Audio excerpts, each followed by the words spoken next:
Sentimientos de culpa y religión. La culpa psicológica es aquella expresión del ánimo que surge en el ser humano normal cuando sus acciones o la falta de ellas no corresponde con el buen concepto que tiene de sí mismo. Si esto ocurre, quedamos en deuda y necesitamos perdón. Noten, por favor, primero, que los sentimientos de culpa son algo natural en la persona. Y segundo, que sentirlos lleva implícita la necesidad de ser perdonados. Hay un grado normal de culpabilidad que es consustancial a la naturaleza humana.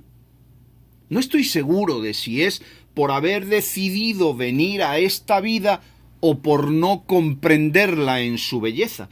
El caso es que necesitamos cierto grado de sentimiento de culpabilidad, porque nos hacemos responsables ejercitándolo.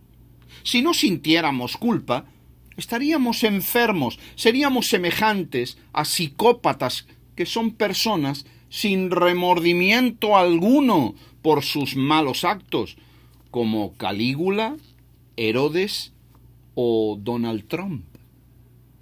Por el contrario, la excesiva carga de sentimientos inculpatorios, como sufría Lutero, por ejemplo, nos condenará a un dolor enorme, vivir con una sed constante que es imposible de saciar.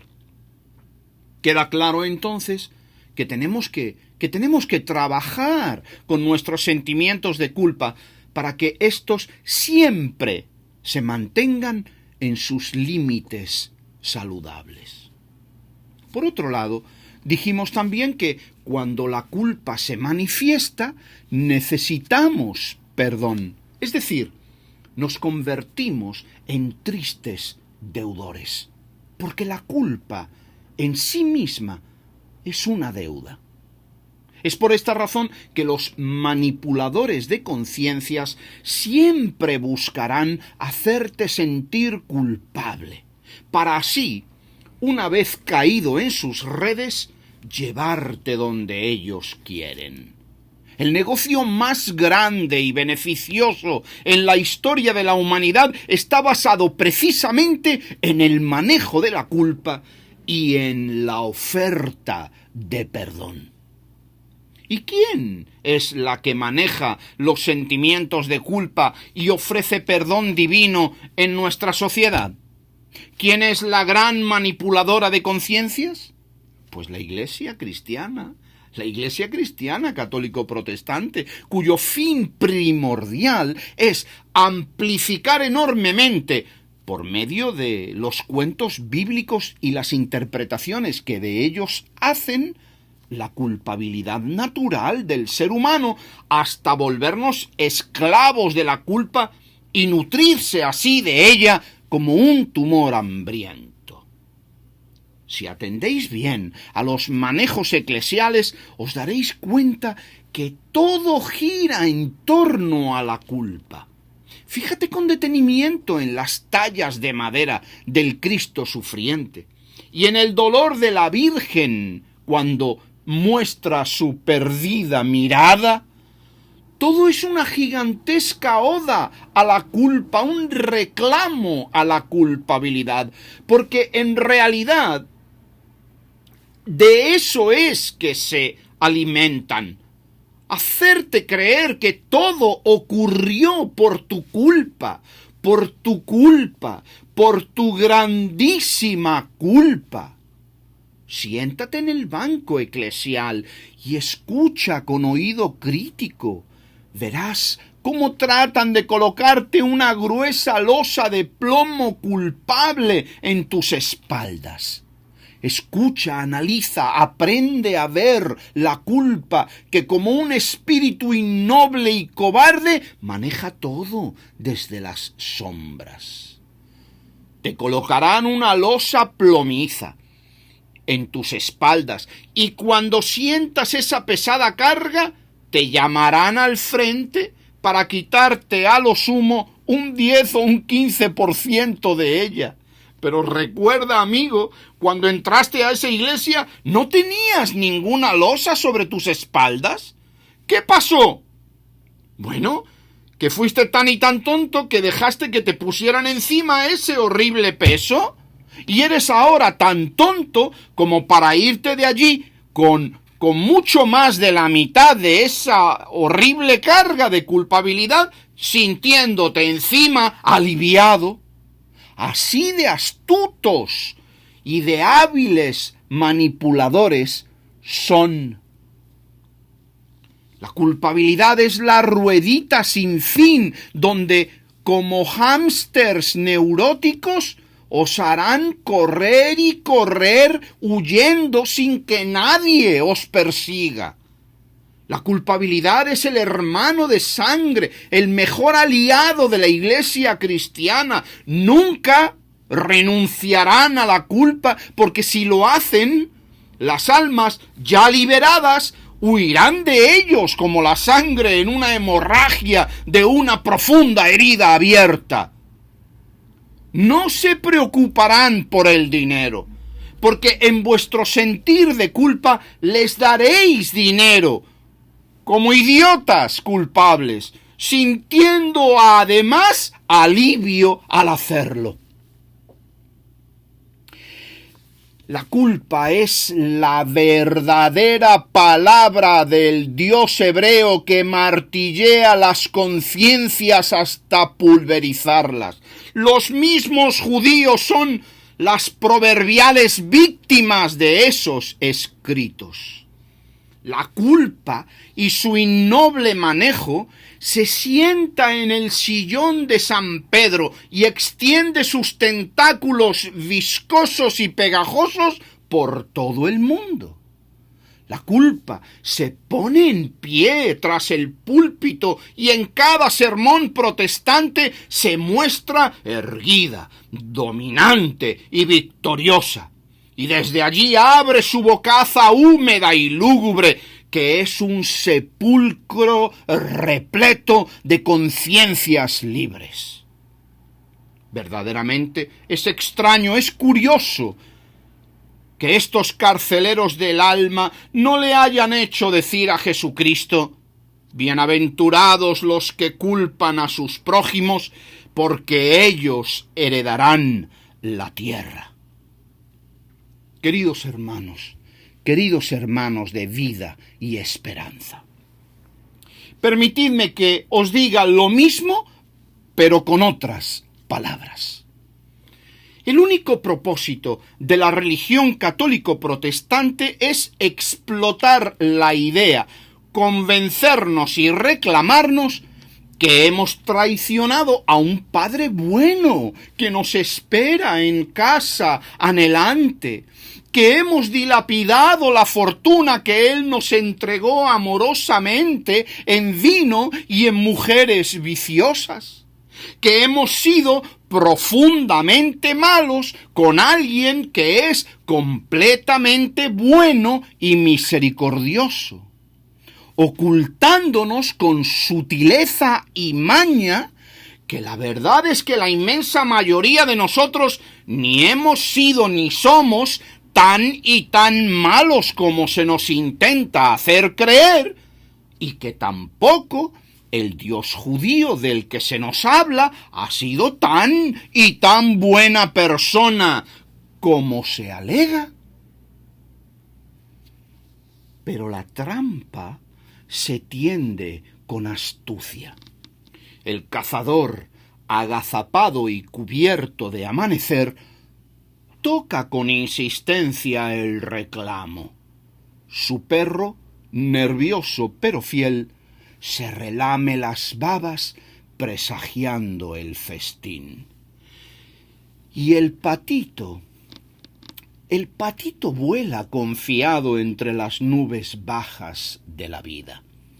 A lo lejos escucha el graznido de lo que parece ser una hembra que lo llama con candorosa insistencia para, al parecer, incitarle a una procreación estival y salvaje, llena de felicidad.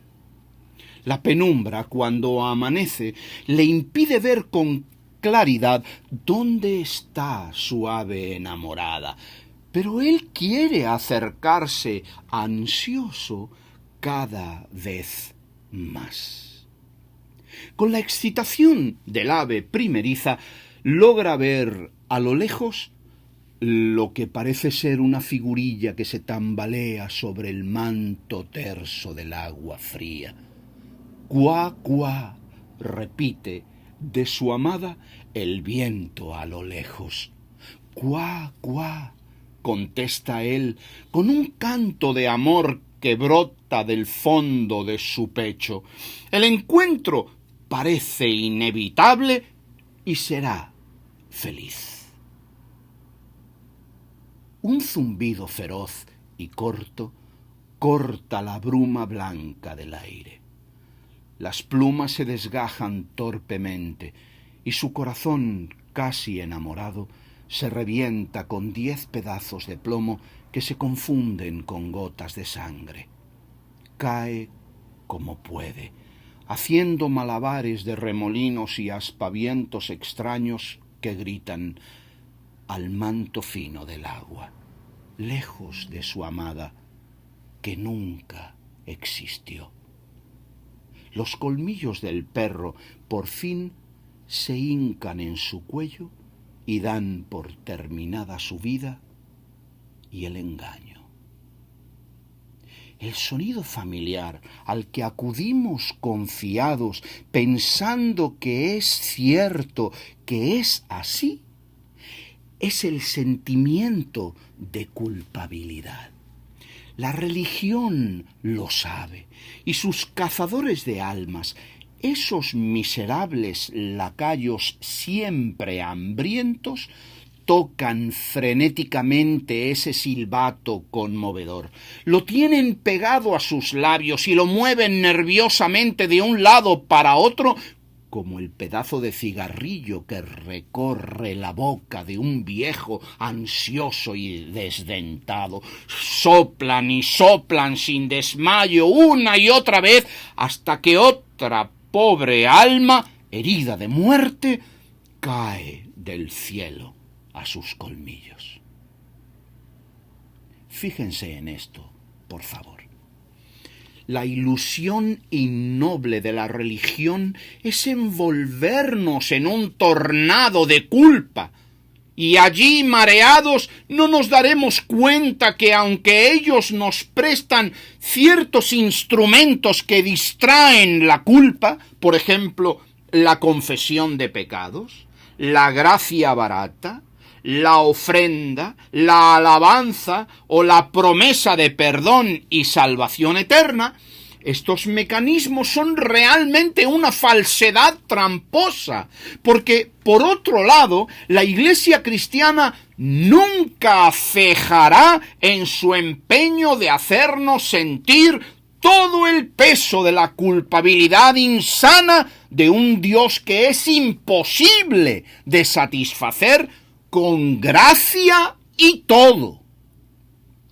Nunca será suficiente. Nunca seremos lo que debemos ser. Siempre nos faltará dar más, ayudar más, perdonar más, leer más la Biblia y memorizarla más, obedecer más, ofrendar más, entregarnos más, creer más, confiar más, sentir más, orar más, ayunar más y pecar menos.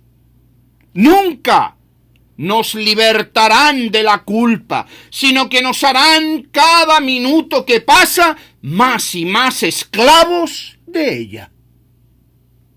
Erguidos y desafiantes te gritarán: Cristo murió por tu culpa. Te lo dirán de esa y de 1000 maneras diferentes. Por tu culpa, por tu culpa, por tu grandísima culpa. este profundo y pegajoso sentimiento de culpabilidad religiosa, debe ser combatido con la verdad, de frente y con vigor. Amigos míos, si conocéis por dónde os atacará el enemigo, ya sabéis lo más importante de la batalla, y el enemigo religioso os atacará, no lo dudéis un solo segundo, por el flanco de vuestro natural sentimiento de culpa. Si dejáis esa puerta medio abierta, entrarán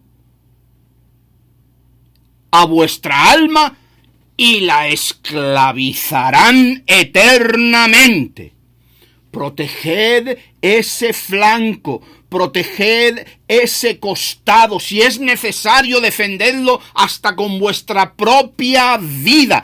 Ese es vuestro talón de Aquiles, y debéis resguardarlo con una gruesa malla de acero para que las flechas religiosas de la culpabilidad exagerada que van directamente ahí reboten y se les claven a esos hijos del vaya usted a saber quién en sus partes más blandas y aprendan a respetar a los seres humanos. Cuando os digan que sois pecadores por naturaleza y que Jesucristo murió por culpa vuestra, decidles que pecado significa error, mancha, y que sí, vosotros os habéis equivocado como cualquier hijo de vecino. También ellos mismos pecan y creen haber sido salvados de ello. Todos nos equivocamos, unos más, otros menos. Es parte de la vida, pero equivocarse no es ser intrínsecamente y sin esperanza malo. Porque vosotros, queridos amigos, que me estáis viendo ahora, también hacéis muchas cosas buenas, como por ejemplo, respetar y amar a vuestros padres, estudiar para labraos un futuro mejor. ¿Acaso no son estas cosas buenas? Tenéis amigos y llenáis así de amistad vuestra vida y vuestra comunidad. Trabajáis y pagáis impuestos para, según os dicen, lograr un mayor bien común. Amáis con locura a vuestros hijos y respetáis a vuestros esposos y esposas.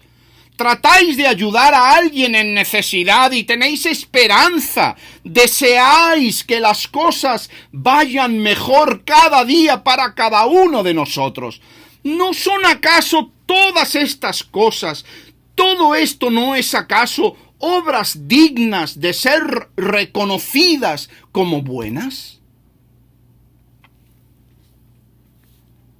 ¿Y no son acaso esto también acciones que forman parte de la vida natural del ser humano?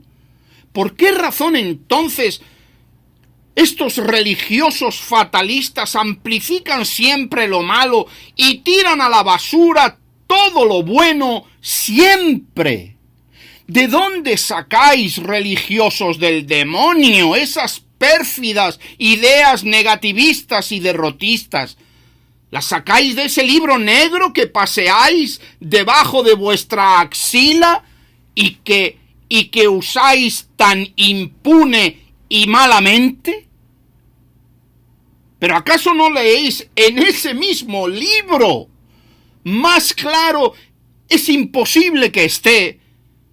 ¿Cómo podrá un árbol malo dar frutos buenos? ¿Acaso sois el pueblo del libro y no sabéis leer? Escuchad, religiosos impíos.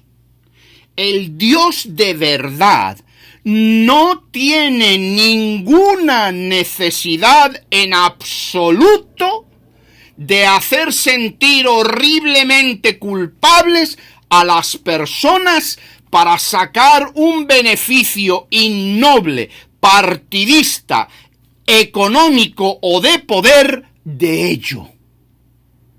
Porque no es con lazos de culpa, sino con lazos de misericordia que el Dios de verdad atrae a sus criaturas.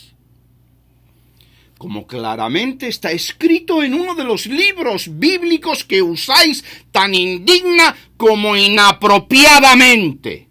Con amor eterno te he amado, por eso te he atraído con misericordia. Jeremías 31:3.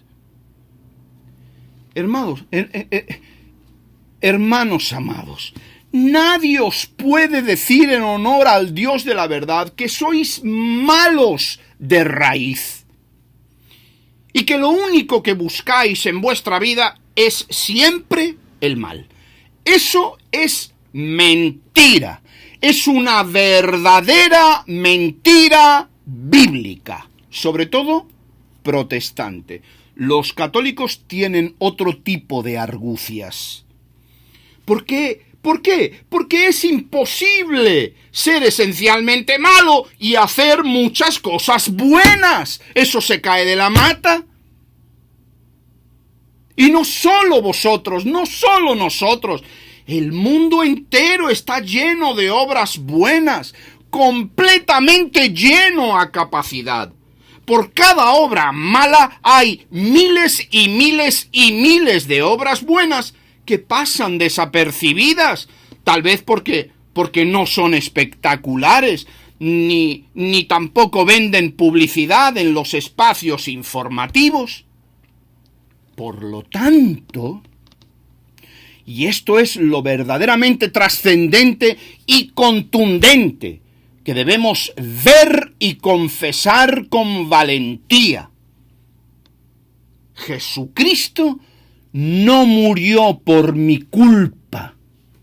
Yo no soy culpable, ni me siento culpable de la alegada muerte horrible de un hombre justo. No me importa lo que le hayan hecho decir a los libros bíblicos. No me importa lo que diga toda la curia romana o todos los predicadores protestantes juntos. Yo me opondré a la culpa que se me quiere imponer y me negaré en rotundo a ser un patito apresado por vuestros colmillos que babean culpa. Porque no es el perdón eclesial lo que necesita la humanidad, ni la culpa a él adosada, sino ayuda sincera y desinteresada que nos liberte de la culpa existencial que a veces no sabemos manejar. Que la verdad corte las garras de la culpabilidad y liberte nuestro corazón. Eso es lo que verdaderamente necesitamos.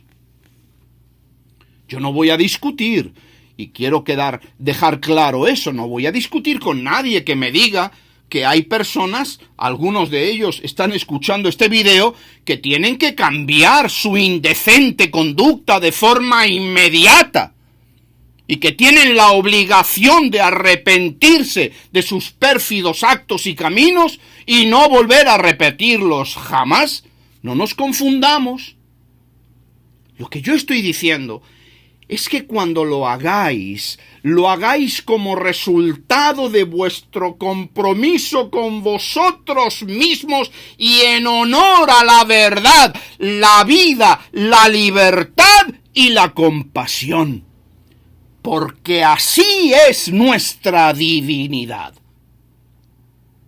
Lo único que tiene verdadero valor es el compromiso con nuestra propia conciencia, que es el reflejo patente del verdadero Dios. Que no lo hagáis manipulados por la culpa religiosa que usan tan hábilmente los cazadores de almas y sus perros de presa. Porque si lo hacéis así, si os dejáis manipular por la religión católica protestante, y os hablo ahora como hermanos, seréis semejantes al cerdo, que una vez lavado vuelve a revolcarse en el charco de barro asqueroso. Quiera Dios, el Dios de vida, que la verdadera libertad de la culpa haga su nido en vuestro corazón y allí críe a sus polluelos peleones y visceralmente libres. Ese día el patito cogerá la escopeta y al primero que disparará entre los ojos será, obviamente, al perro del cazador de almas. Entonces será que el ogro de la culpabilidad religiosa, se morirá de hambre. Que así sea. Que así sea.